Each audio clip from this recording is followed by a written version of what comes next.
Nicole Bernard. Morning. I love the intro. Hey, it's getting better, eh? It's awesome. It is. I'm telling you, we are disrupting traditional media here with our openers. Just doing. I feel like it's 1980, like breakfast morning television. Yeah, it feels like it. It's awesome. Like total nostalgia, reaching into the past, little vintage. Eh? Totally. Awesome. Yeah. So hey, I'm excited about today. Coming up, we are talking pickleball today. That's amazing. I can't wait to talk about pickleball. Well, what's crazy is that you teased it last Thursday, Friday. You said you were taking Caroline to do some. You guys were talking with some parent. Your exchange student. You guys were talking pickleball. Later that day, I get a note from the Ultimate Morning Show guest. You know, I was joking with him just before we got on the show, Nicole. You know, we've done the show for all of 21 episodes, and Ford Dyke has been on, I think, like 30 of them. Like he's been here more than you. I know. The guy just won't go. And now he brings a colleague, Hartland Jones. Apparently, Heartland's a pickleball pro. That's awesome. You don't hear that often, you know? I mean, you don't hear that often, a pickleball pro. And then today, we also have coming up, Rob Ogle. So Rob's surprised. I knocked on Rob's door yesterday, Nicole. He's a creator on LinkedIn, and he made a post yesterday questioning the status quo. And it got me thinking, because pickleball in many ways questions the status quo. You know, when it emerged during and through the pandemic, people were like, the hell's pickleball?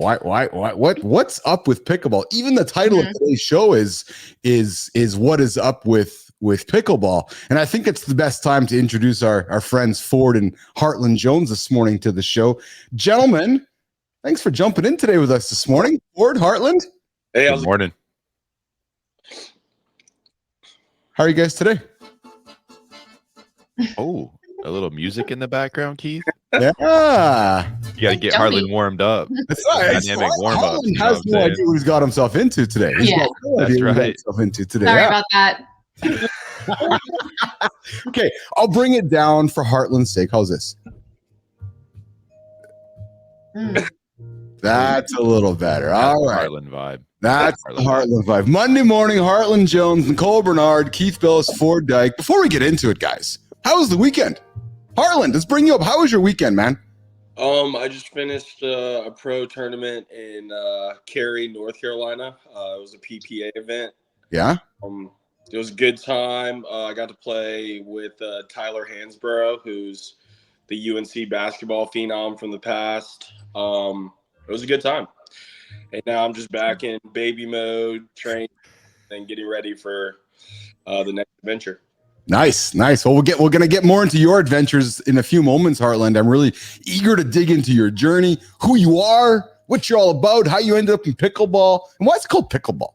Like, why is it called pickleball? Yeah. There's so many answers to that question. You just I go with all the stories. So we'll get to that in a few moments. Ford Dyke, how are you, man? How was your weekend? I see that you renovated the studio since you hung out with us last.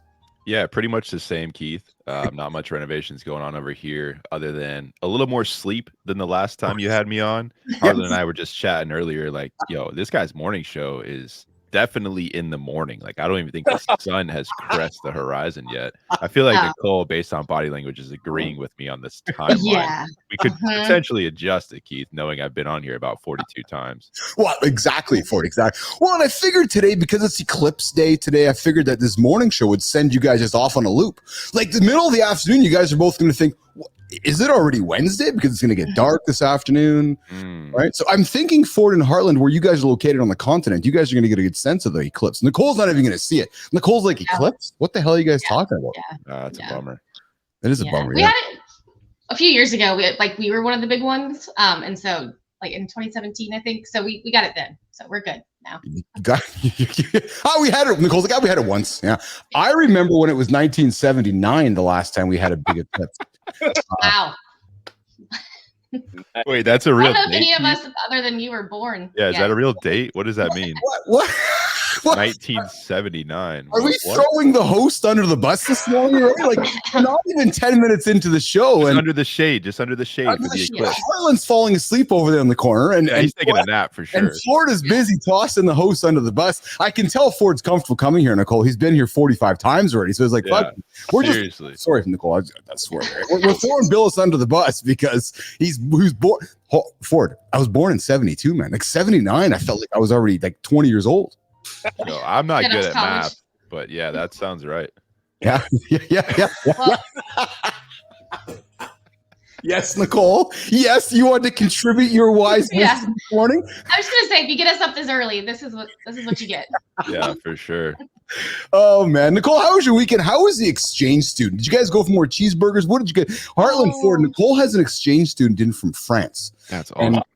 Yeah. So how's that going, Nicole? Oh, it's amazing. She turned 16 yesterday, so we did the whole American. Oh, She drove our car in like an abandoned parking lot. It was awesome. Yeah, it was a lot of fun. she drove our car in the abandoned parking Oh, lot. should I say that online? I don't know if I should have said that. Just kidding. She was in the passenger seat. Cops in Oregon right now are searching YouTube for underage drivers from France driving in the parking lot in Oregon. That's Yeah, no, it was awesome. It was fun. Yeah. That's spectacular. Oh, that's great. I spent the weekend at the rink. My boy was in the regional hockey championships. Ford hockey, that's like that ice thing we play. Like there's a black spherical device on the ice and they shoot it around. It's kind of like football, but different. It's like a piece of coal they hit, right? Like the black coal. That's it. Yeah, I got you. yeah, exactly. Yeah. I don't think Heartland probably knows about that. He's too busy eating pickles on the pickleball court. So Fair. 100%. Yeah. What? I play NHL all the time. Oh, you're an NHL guy. Yeah, pickleball is an aftermath for me. As it is for everyone, Heartland. Yeah.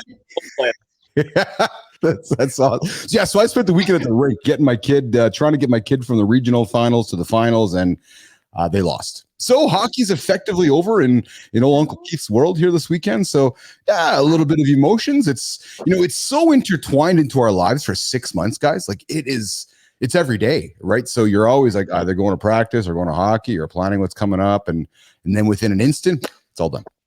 So, and just like that, we get the jig music. Nicole, I got to work on the morning show music here. I got to get a little bit of a rhythm going on, but we're getting better with it. We're getting better with it. So, I like it. Yeah. So we are here today to talk pickleball, and Nicole and I teased it a little bit. And now I'm going to be the ignorant one in the bunch because I'm the Canadian. I've never played it. I don't know much about it. I did a little bit of research on it, and I've spent a little bit of time on YouTube and doing my things watching it. But let's start right from the beginning. Why? What's up with pickleball? It emerged during the pandemic. Why and what the hell's going on with pickleball? And Hartland Jones, you are a pickleball pro. Why? Well, it came about in 1969. It just popped off during the pandemic because tennis was kind of falling off because country clubs were going away. Yeah. And everyone realized, I can be social in this unsocial time and still get some form of cardio. And the pro scene had been around for 10 years, and it just kind of got lucky with the pandemic. And that's probably the best thing for it. And then it popped. It popped. Yeah, it did. So when you say that the pandemic was the best thing that happened for it, was it really one of those situations, Heartland, where just the stars all lined up and people were looking for something recreational, and there's this happened to be this sport available to everybody? Would that be the best way to put it? Yeah. And then, so then all of these recreational people started getting so into it that they found the pro game that already existed.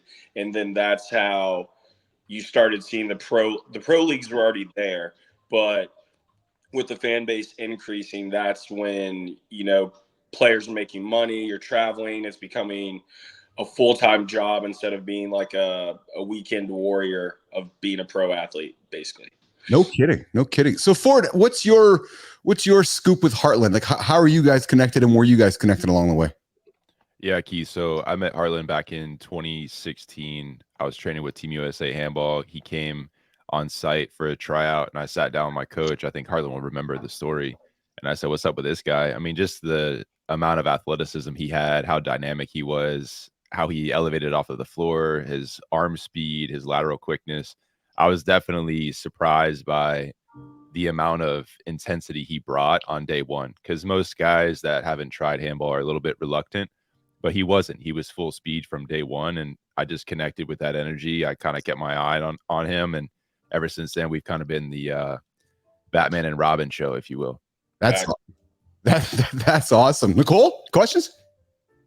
Nope, soaking it all in. Awesome. I'm thinking about Yeah, you're thinking about your own pickleball game. on Thursday. I'm like, yes, I can't wait. Yeah. And you said, Nicole, that getting pickleball courts is hard to book, right? Like you were like, I can't get a pickleball court. Yeah, no. They open it up at like midnight, 7 days before you can reserve a court, and so the night before everything was open. When I hopped on at 4:55 last week, there were 2 left out of 6 courts, and like I can't even remember how many time slots. It's insane. No kidding. Yeah. Is that the same situation for you guys, Heartland, Ford? Like, is it hard to get courts? Is it hard to get is it hard for people to play? Are you talking about for me or for like the average Well, person? obviously not you. I mean, pros don't have a problem getting. Yeah. Is it hard for the average person to get on the court and play? I think it just depends on the demographics. So I'll give you an example. In Boston and New York, supply and demand for courts, like you would pay $100-something just to play on a public court. Wow. Where in Charlotte or Raleigh or any other city that's not in the north, you have all these indoor facilities, outdoor. If you're paying for high-end pickleball, you'd probably pay that $100, like with a membership. Yeah. It's very interesting to see how real estate, demographics, and just all little things play into pickleball. And I don't see that slowing down. In fact, it's getting more rampant per state. Expand on that. What do you mean when you intertwine real estate into that comment? Are you suggesting the same thing that's happening in all pro sports, where a sports facility is really the anchor to a real estate development, and it's really just the content for the real estate development? Is that what you mean when you say real estate is working its way into the pickleball space?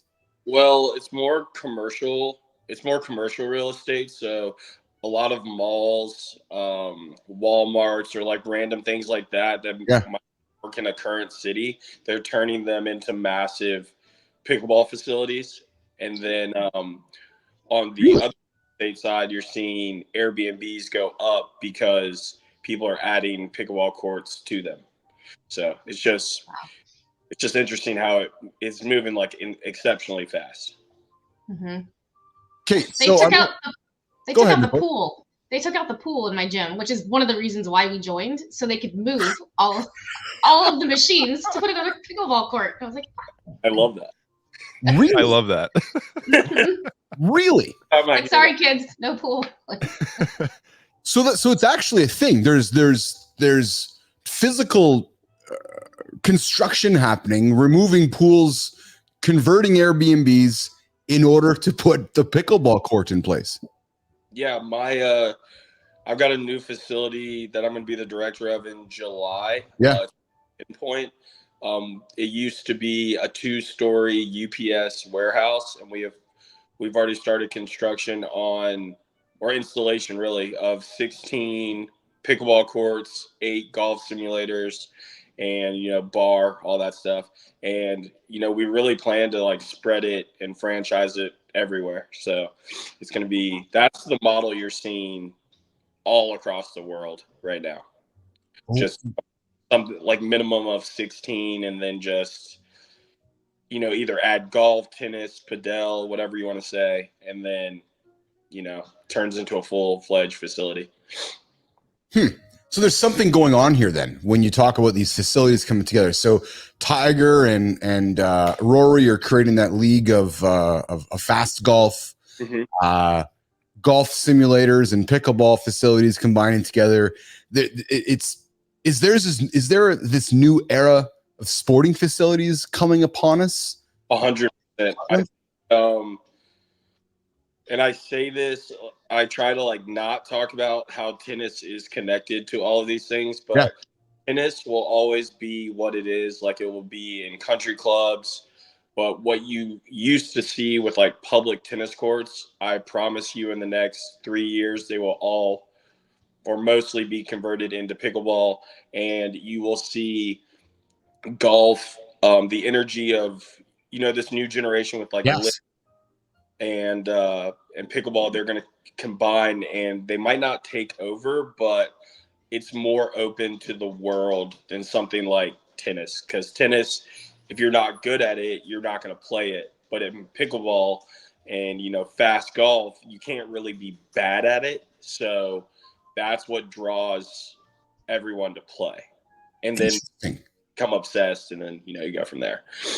It's interesting because what you're saying is, instead of like what you're saying, Heartland, is tennis is never going to rebrand.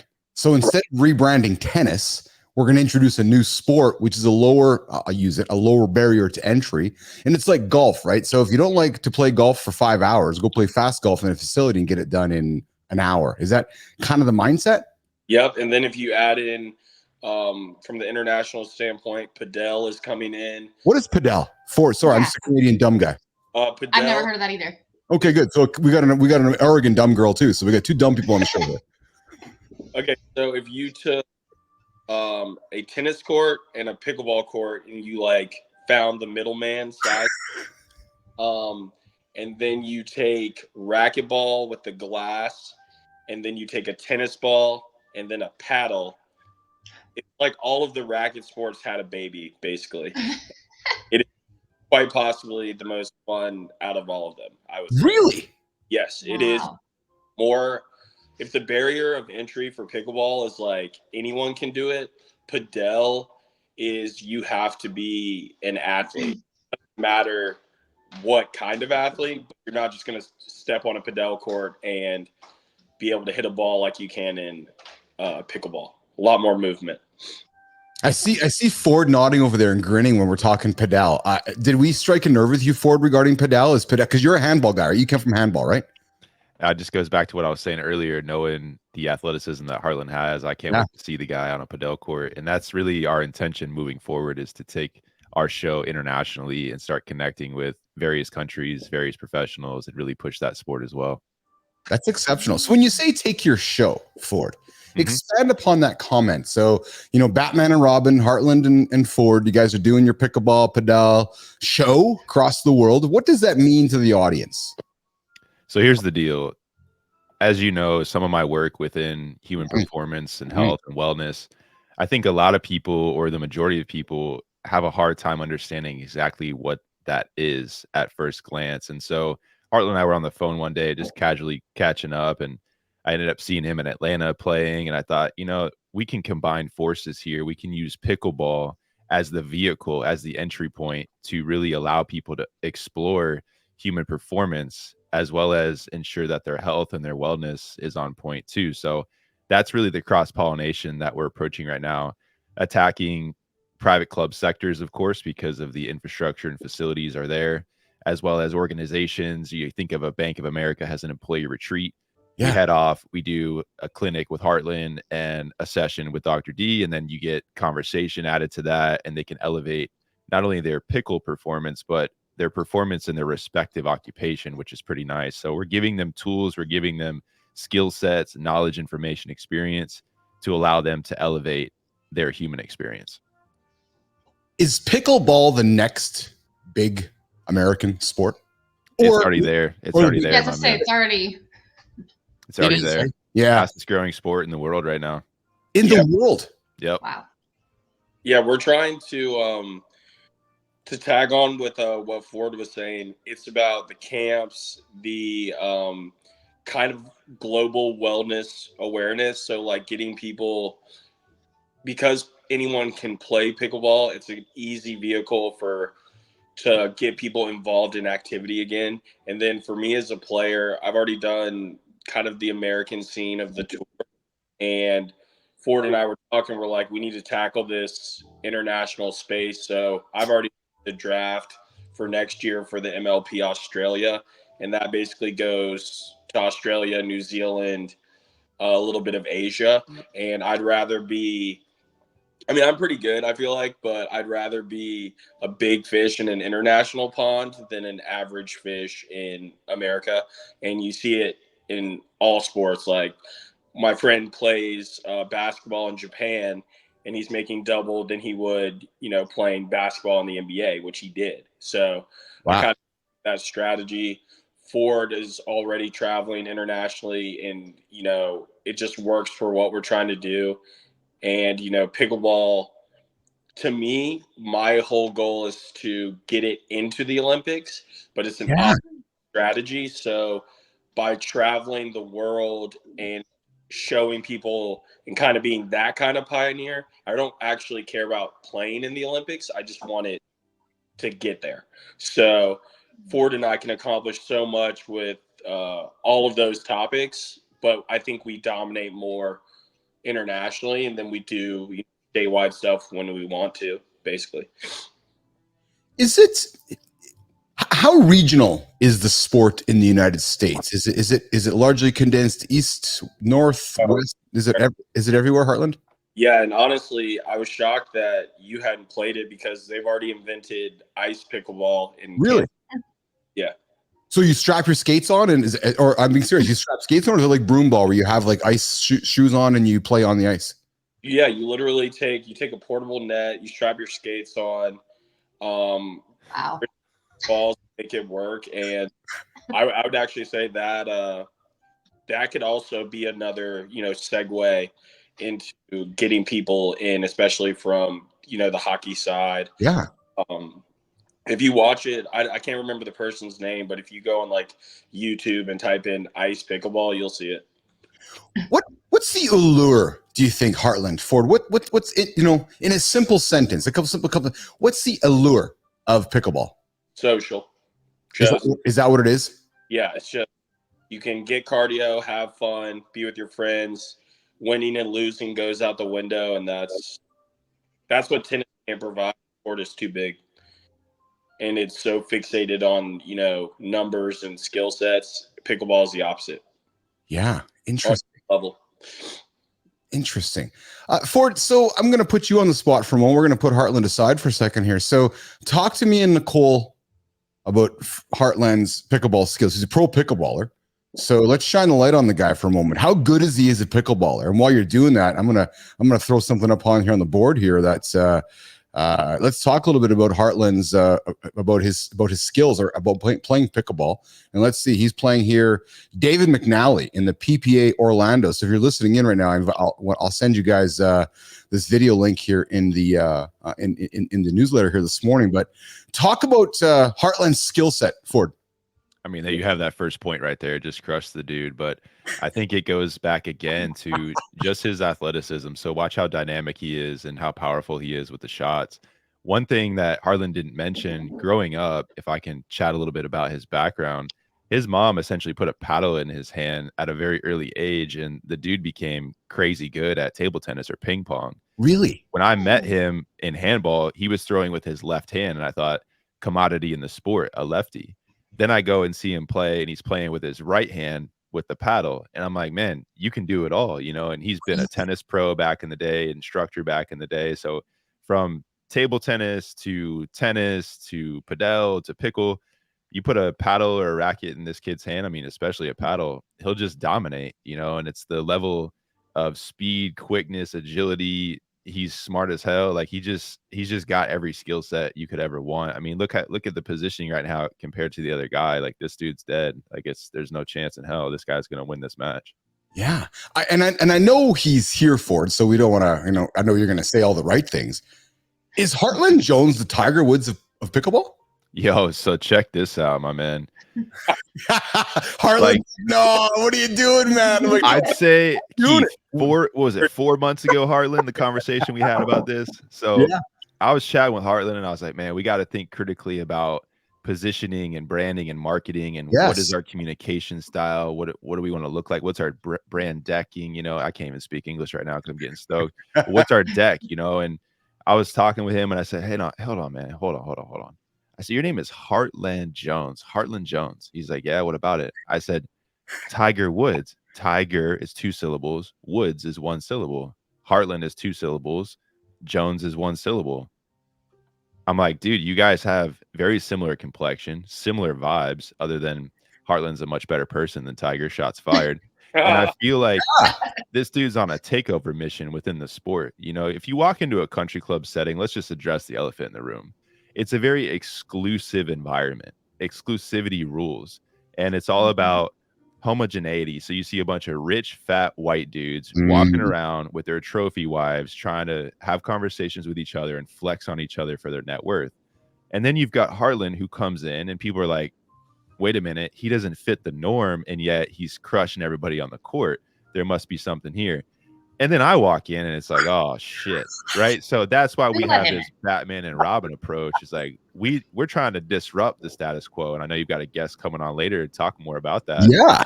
But it's to shake people's mentalities up, to really get them to think critically about what it means to be human. That's fascinating to me. So Heartland, putting you back up on the stage then, let's talk about if we can. No, we are going to. That's what I get paid the big bucks for here in the lab. Me and Nicole is to ask the big questions. Wait, you're getting paid? Nice, Nicole. Nice. Wait a minute. Well played. I missed that memo. Nicole, we will one day. We keep showing up. Somebody's gonna knock on our door and say, "Man, Bernard and Billis just will not go away. We got to pay them to go away." Yeah. If we pay them, maybe they'll put some. Stop talking. Exactly. They'll stop talking. Hartland, speaking of getting paid, what's the economics of the pickleball game like? Like, are you making millions? Are you making tens? Are you making thousands? Are you making, like, if I wanted to go become a pickleball pro, what kind of income can I make as a pickleball pro? So I think you got to look at it in 3 different tiers. So I'll start with the average person trying to go pro, and we can just go up from there. Yeah. So the average person, let's say they played another sport at a high level or college tennis or whatever. Everyone, when they come in, they're like, oh, pickleball will be easy because everyone's doing it. Just to get in the tournament, like if we're talking fees and you're playing 3 events, we're looking at $500 at the pro level. Yes. And so let's say like Ben Johns is the #1 player in the world, Annalie Waters as well. They just played this last tournament and won every category. So all of that money went to them. Whoever came in second and third, you know, they're usual suspects. So like this whole idea of like winning a tennis purse, something like that, it's just not what was initially happening. As the sport evolved, now players are getting signed for about 200, 300,000 for a couple of years. Obviously, Ben Johns and these top players are making a substantial, different amount of money, but that's probably like 7%, right, out of the whole squadron. So if you take someone like me, who, I make the crux of my money from teaching and being a part of institution, but the difference is I'm the only one really who cannot be in the top like 7% and be fully sponsored. So I've never paid for an event. At best, I'll break even if I like lose everything. But I found a way to combine, sponsorship with whatever facility I'm running / repping. So the money, it's just a different model than someone who's only playing, because it would be very hard, I think, with travel expenses to, even break even, to be honest, like for the massive amount of people who are playing.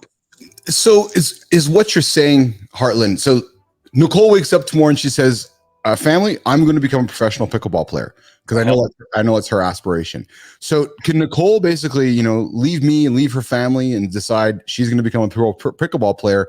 And could she, decently make $250,000, $500,000, $1 million a year playing pickleball? Or is that not happening yet in this sport? I think we're not all the way there yet. I think it's starting. Yes. The problem is they really treat it like golf, where, if you make the cut, you're making money in golf. And before Live and all that stuff. Once Live happened, ironically, that's when you saw the tours start merging and start offering top players, high dollar amounts of money.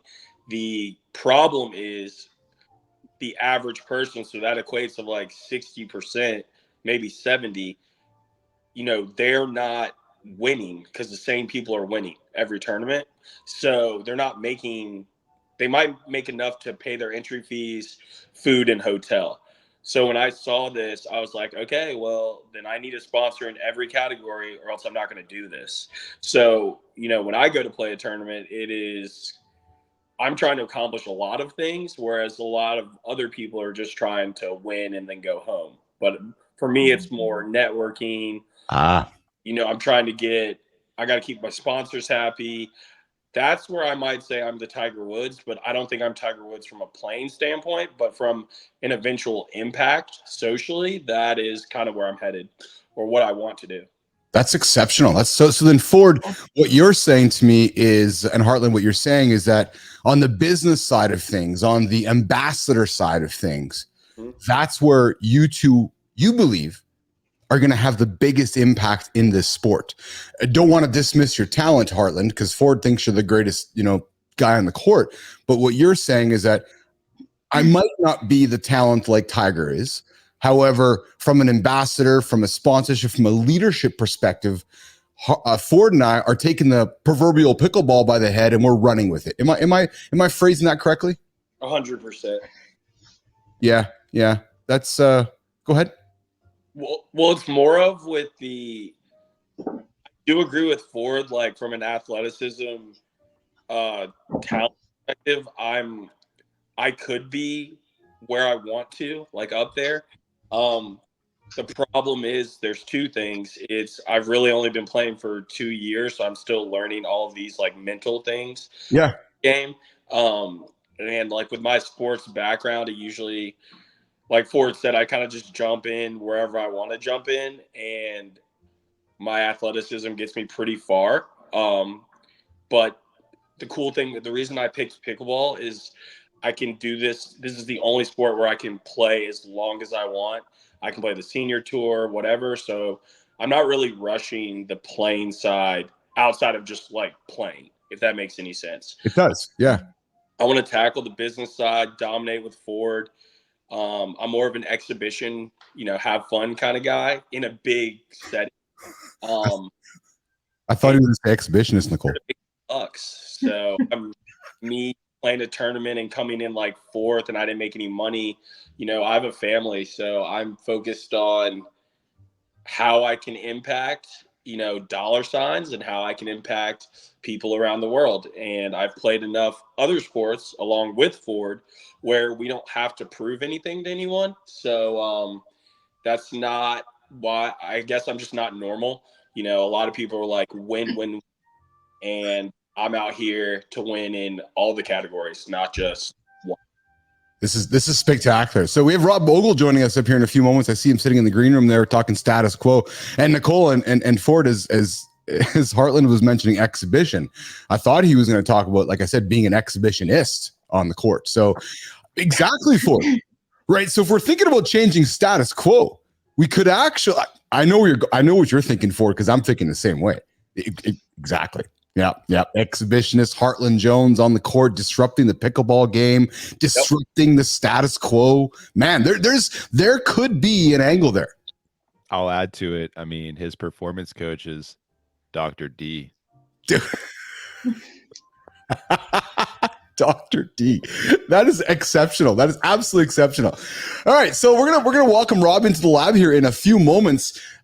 Gentlemen, before we do that, one of the segments I like to bring into the show is every single morning we talk about accountability, this idea of showing up and giving people something to think about in the LinkedIn feed, to give something to kind of wrap their head around. And today I think is, fits our discussion today. I want to throw it up there for everybody, which is this concept of, where did my document go? Which is, do you want to be competent and dangerous, Heartland?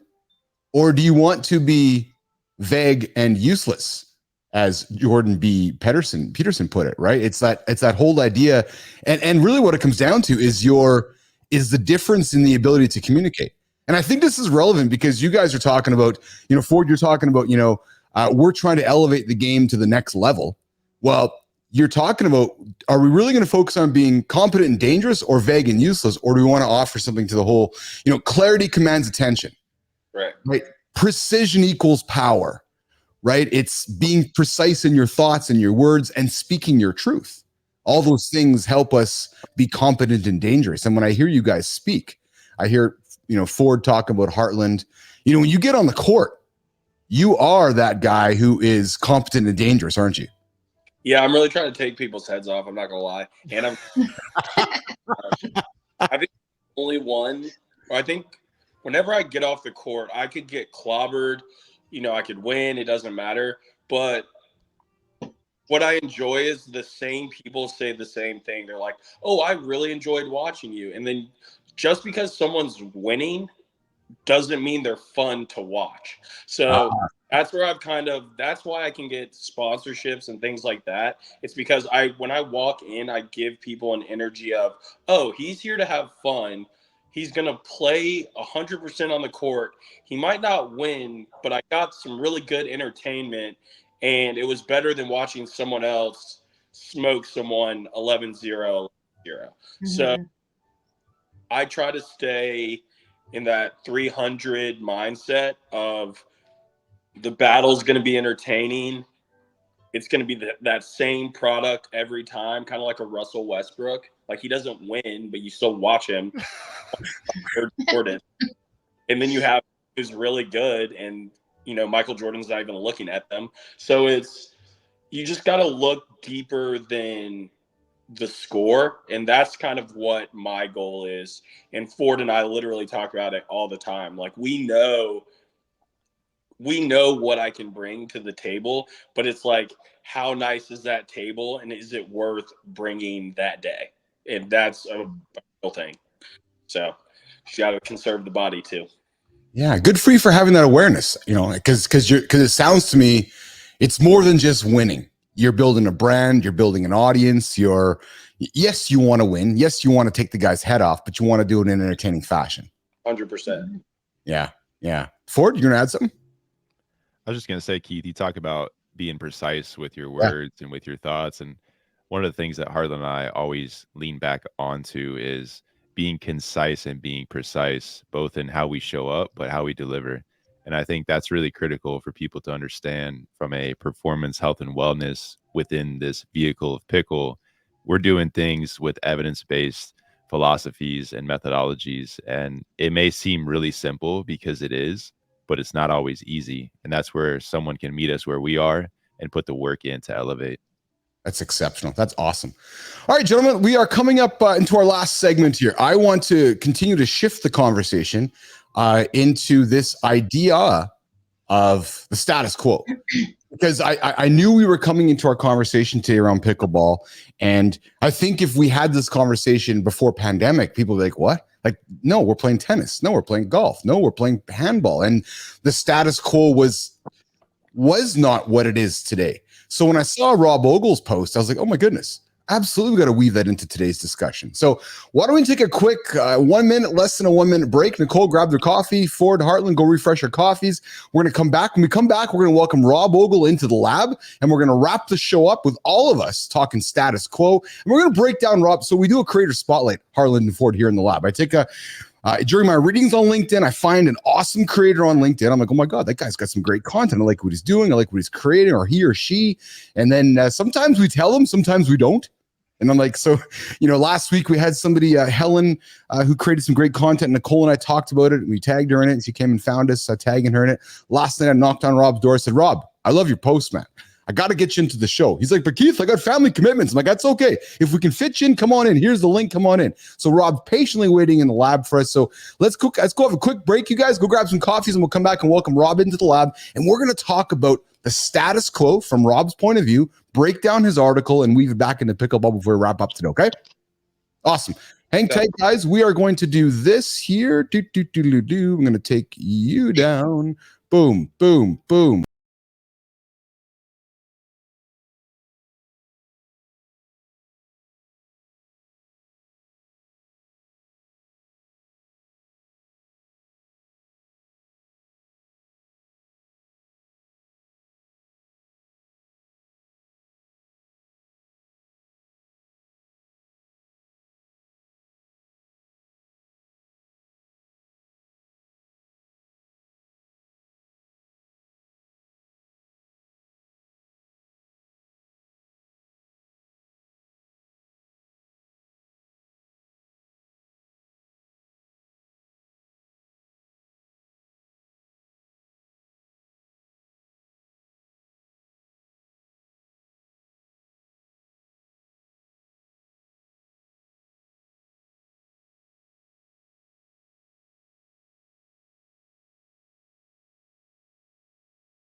Love that opener again, eh, Nicole? I do love it. I do love it as well. Rob Ogle, thanks for joining us today live in the lab. How are you, Rob? I'm doing all right, man. Nice to meet everybody. Hopefully you can hear me okay. Oh, we can hear you loud and clear. Before I bring this on here, let's just do this here. So, Rob, this is the first time, admittedly, I'm doing all this. I got all these guests on the show. I am jacked up about doing this, inviting you in. Thanks for joining us last minute. As you know, I knocked on your door yesterday. I'm like, hey, Rob. And you're like, yeah. And I'm like, we're doing this show on pickleball. And I saw your post and it struck me because your question was status quo, comfortable yet confining. And I think, those that played tennis or handball, it's like, yeah, I'm comfortable playing tennis, but maybe I want to try something different. And then somewhere along the way, some guy named Hartland and Ford looked up and said, you need to change it up. What if you shifted your gaze to think about something like pedal or pickleball? So I found, we could weave in the conversation today around the status quo. But Rob, a question for you. What prompted you to sit back and write this very well-written post around the status quo? And I'm going to put it up here on the screen. What prompted it? What drove the thought process around this discussion? Probably a month and a half or two ago, I was selected to present and be a keynote for a leadership week for a really, really large organization in the Chicagoland area. Yeah. And that's what the topic was. They wanted to talk about positive intent. And so I just started noodling on it and I put a presentation together. I give it next week. And so I just started sharing a little bit here and there of kind of my approach and what I'll be talking about with them. So that's the genesis of it. But I've kind of always been in that lane anyways. So it was a natural fit for me.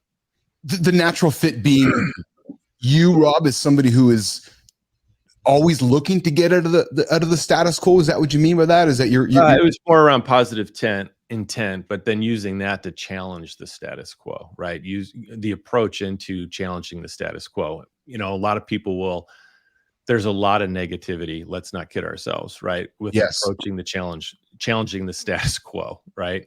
And that's one approach. Then there's another approach that says, well, let's just consider the possibilities and not so much throw it down your hit you in the face with it. Or is it Heartland, maybe smash you with the pickleball? Take your head off. It may not be the status quo to hit people intentionally in the face while you're playing and they're at the front of the net, but hey, you might not want to be at the front of the net anymore. That might be an approach. Yeah, no kidding. Heartland, when you see something like the status quo, what do you think about when somebody's, because this is not just fit kind of your world that you're like, no, this is not the status quo. We're doing something different here. When you see this post from Rob, what comes to mind for you? Well, when I think of pickleball and positive intent in general, I think that's the core part of the sport, because initially, the sport was not created to be a sport. It was to keep children busy. And then it started, collecting people who were having fun. But I think that's the whole point. It started with positivity and inclusion, and to me, it gives a very, the definition of the Olympics, bringing people together. To me, that's what pickleball does. And that's why Ford and I, we didn't just because I was playing pickleball, that's not why we thought it was a good vehicle. We thought it was good because there's opportunity to solve a lot of issues with it because of the inclusion part. And that, to me, positive intent is the perfect word. And I think that's what, makes it all awesome. Well, that's exactly how Rob ends his article. Rob talks about your call to action. Start with one positive intent. And that's what's, again, when I saw it, I finished reading the article and I immediately went and knocked on his door. And I'm like, that just there, then change begins with you. That just strikes me how somebody decides to embrace pickleball. I think people come into pickleball for different reasons and from different backgrounds. And if you went to a tournament, you would probably see 10 different pickleball people, like 10 different styles, persona. But the beauty of it is, if they all played together for a couple of weeks, you would see all of these people coming from different demographics, walks of life, and there's a genuine, basis, and you see them becoming friends, and the social dynamics are just crazy. And I promise you, and Ford and I, we've talked about it, you could go through any sport on the planet and it would not be the same. It wouldn't be the same cultural impact, not even close. Yeah, interesting. And then Rob, one of the things I also noticed in your piece here, you specifically said, be careful with why questions. I'm a big why asker. And you're like, why not? Why did you? They can put a person into defensive posture. And I got to be honest with you, when I read that, it was a good reminder for me, because I'm a big why. And I often forget that it puts somebody into a defensive posture when you use the word why, doesn't it? It does. And it's not always. Obviously, we need to ask why. It's also how you say it. Yes. The way you use your tone and your facial expressions and all of those things can make a difference. And it could be that with a what or a how as well, but why questions often will put people in defensive posture. I picked that up as a reminder from Chris Voss. He wrote the book on negotiating, right? The FBI negotiator. And he talked about that. He rarely uses the why question, especially in a heated situation. That's just an invitation, right, to put up a defensive posture. And that triggers the emotional brain. And the emotional brain's really important, but it can get us a bit out of whack, right? And lead us down a path that we'll kind of regret usually. So yeah. I'm thoroughly enjoying the conversation. I think this really sets up the tone for the kind of conversations we like to have here in the lab, the kind of conversations about accountability, moving things forward, and just questioning the status quo. So if you're listening to our show today and you're looking at the week ahead of you, you got a bunch of people on the show today that are questioning the status quo. Rob's putting the question out there that he posted today in our Creator Spotlight.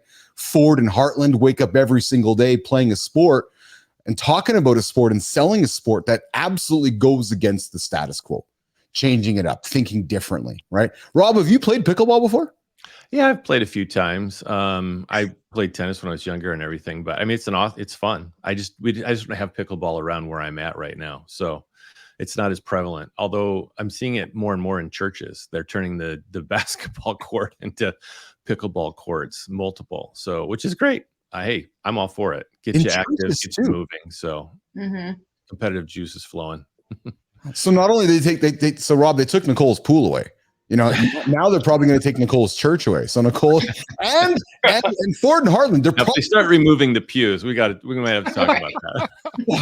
But I'm really concerned that they might remove the parking lots from Nicole's area, because Rob, she's taking these underage kids from France and driving them around in their car in the parking lots. Ford's shaking his head. He can't even believe that he just met Nicole for the first time today, and he's like, "Oh my God, Nicole drives these kids around in these vehicles in parking lots, like unannounced." Why? Why? Yes, exactly. Appropriately placed for it. Thanks, Rob. Exactly. So, team, as we work to wrap up our conversation today, so I want to offer a few things of a few obvious statements. This is the first time Keith and Nicole have had a show with a bunch of different guests. So thank you for this. This is new for us as we're working out this new format and these new formats and bringing guests in. Rob, thanks for playing along and sliding into the conversation and joining, perhaps not an obvious conversation for you to be a part of, but when I saw your post, I was like, yeah, this is an obvious one for me. And then more importantly, my ambition with this show, guys, is for Keith and Nicole to be the conduit of conversation. I want to bring people from around the world into this room and have conversations. So now I get a chance to introduce Rob to Ford, Ford to Rob, Rob to Heartland, Heartland to Rob. After this, they'll stay connected. That to me is the power of this show, right? So that's kind of where we're taking the ambitions of this. Rob, when you sit up to look at your week ahead of you and you look at today's post, what kind of response are you getting from, and what are you hoping to get from this post you posted yesterday around the status quo? You getting some good response on it? Yeah, for sure. And of course, I had a couple of people say, "Hey, why are we coddling people all the time?" And that's fine too. I have no problem with that. In fact, I was talking with somebody about the idea of just kind of feedback and approach. And I was in a meeting with a leader that I had been a peer with. We kind of shake things up. So now she's my leader, and she had presented a challenge and another change, right? There's always changes. And and my opening statement was, "Let me tell you why this sucks." And then I followed it up, though, of course, with good reason. And I didn't do it in, a turdy sort of way. I mean, I said it in a way that would bring a little bit of lightheartedness to it, but also send a message that it did suck. And after we got off the call, she called me up and said, "Man, I am so grateful for you on our team," because it just created another opportunity to discuss a little bit further. And Do status quo or not coddling people, right? So good for you. Good for you. And that can only happen, of course, in the right way when there's a foundation of trust. You need to have that. So absolutely. So Rob, I apologize. I didn't do the best job introducing when we first started. So I'm going to do that at the end here. So Nation, Business Athlete Nation, LinkedIn Nation, Heartland, Ford, our creator spotlight today in the lab is Rob Ogle. Rob loves helping people help themselves. He figures that greatness is within you and he will help pull you out. He's a guide. He's an author. He's a storyteller. He's a must follow on LinkedIn. He creates great content. And I like so I find when Rob posts content, he gives you something to think about. Right. And I look at his banner at the top here. The obstacle is the way. And I love that because somebody said to me this weekend, and Nicole and I had this conversation before, Keith, why do you run? Because I fucking hate running. Yeah, exactly. Nope. And I'll tell you why, because it's an obstacle for me. Like I hate it. So to me, it's like fire. And what I'm learning as I'm getting older, and I had this conversation with Ford because he talks human performance all the time. The way that you get better is to run towards the fire.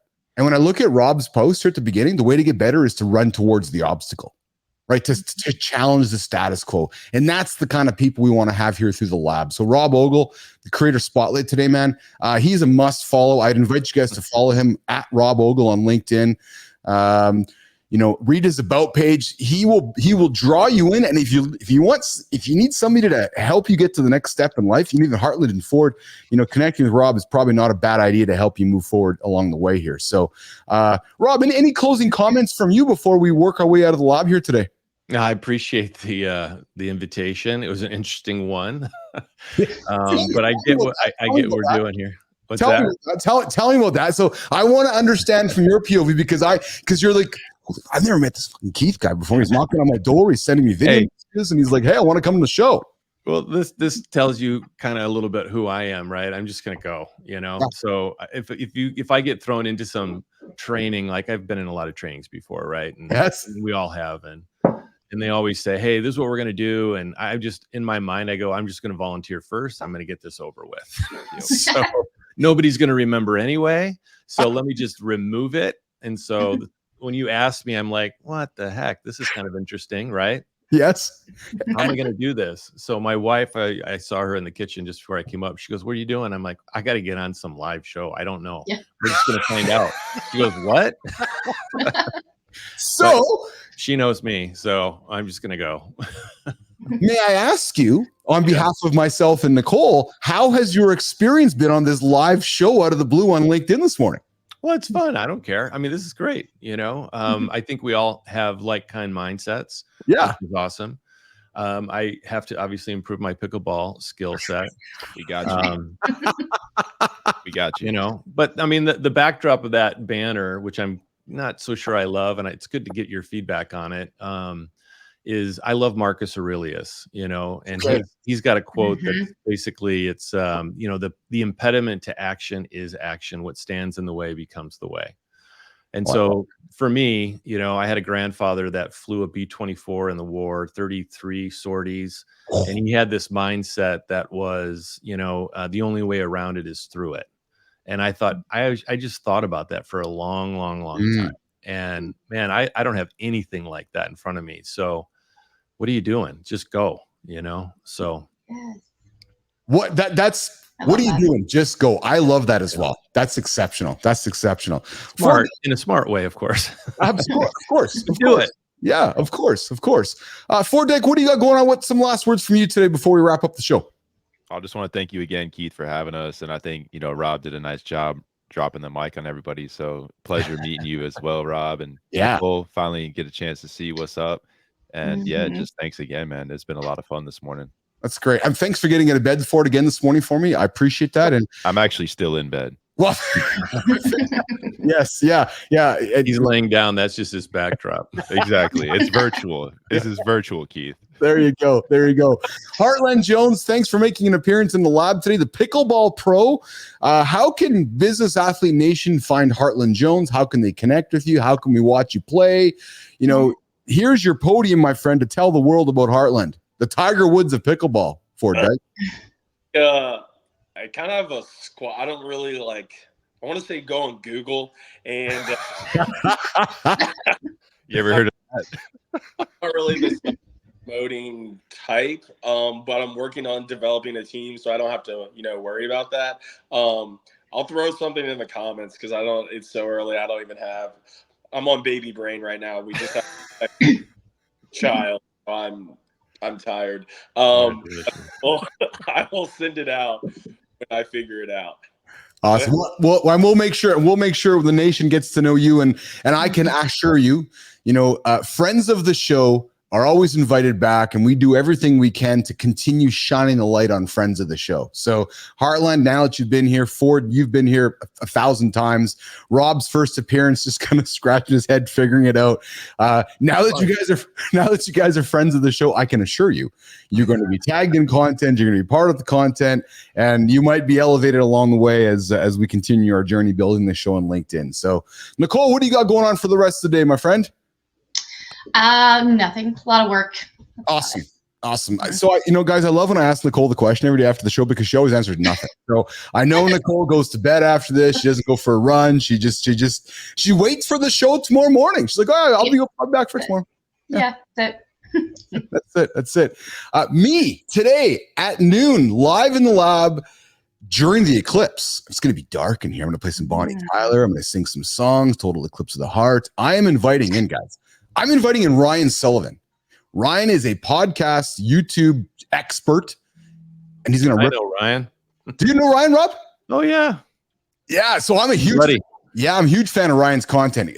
Again, another must follow on LinkedIn. I would encourage everybody to follow Ryan Sullivan. I invited him in to rip apart my show. I'm like, dude, you're an expert. Come and rip it apart. Teach me what we can do better, et cetera, et cetera. So I invite Business After the Nation to tune in today live in the lab with myself and Ryan Sullivan today here in the lab coming up at noon Central Time. Well, we're done. The hour is up. Rob, thanks for joining me. Hartland, thanks for joining me. Ford, thanks for joining me. Rob, especially last minute. I'm very grateful for you making some arrangements with the family to make it all happen. So I guess it's now time to say goodbye to everybody in the show today. See you guys. Thanks again. Great to meet y'all. We'll see you guys later. The morning loop starts again, and we'll see you guys in the LinkedIn feeds. And then Keith and Nicole will be back tomorrow. We're back tomorrow live in the lab. And Nicole, just you and me tomorrow. Okay. Awesome. Just you and me tomorrow. Awesome. Have a good day, guys. We'll see you guys in the feeds, okay? Okay. Ciao. Bye. Hang tight, Heartland and Ford.